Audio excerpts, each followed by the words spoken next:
I was reading recently a colleague of yours, Ray Kurzweil, who, for people who don't know, is probably the world's leading futurist and director of engineering in Google. And he's been saying that there's a seminal moment approaching in the whole area, world of technology, that machines will be able to outthink humans. And he's actually put a date on it of 2029, which is quite staggering in the sense that he can put a date on it and it's that close. What do you see as the potential concerns with AI and nanotech and even computer brain interface, all those sort of things?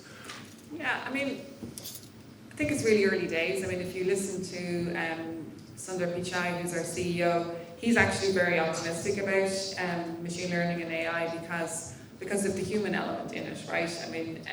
Because it is about humans working with machines to solve problems that we need to solve. So he's very he believes that we'll get to the right outcomes because of the human part in that equation. And so I think it's important to remember that we are very early on, and that if you look at a lot of the machine learning and how AI is being used at the moment, it's very specific use cases, it's a lot of pattern recognition, etc. And so I still think we're a little bit further away from some of these more kind of futuristic kind of statements. But I think how we look at it in fact, how we look at it in Google Ireland is, probably looking at every business and understanding how machine learning can help that business, because, we are sales and operations focused, but increasingly we talk about technical operations and how we build machine learning into a lot of the things that we're doing to speed up processes or to recognize patterns faster. And I suppose, what does that allow you to do? Well, that allows you to redeploy your workforce, but to redeploy your workforce you have to have an agile workforce, right? And you have to have a way of training them. That doesn't mean you pull them into training for 3 hours or 5 hours or an entire day or 3 days.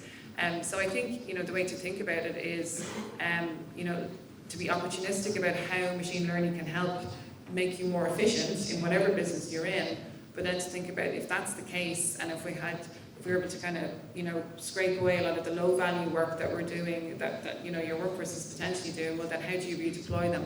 And I think that gets you thinking about skills building and agility and the profile of people you're hiring, that you're not necessarily hiring for one specific skill, but you're hiring for people who can learn, who can develop, who can show that agility. And I think we see that across the board. That's definitely something that we're looking for, not just at the leadership level, but lower down as well. Afternoon, it was fascinating to listen to you this morning.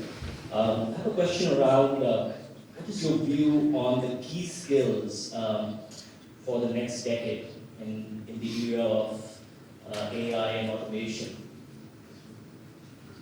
EQ. I think there's a lot around problem solving and critical thinking. I think that they're really important. But what can machine learning and AI not do? It's the EQ, right? It's that bit about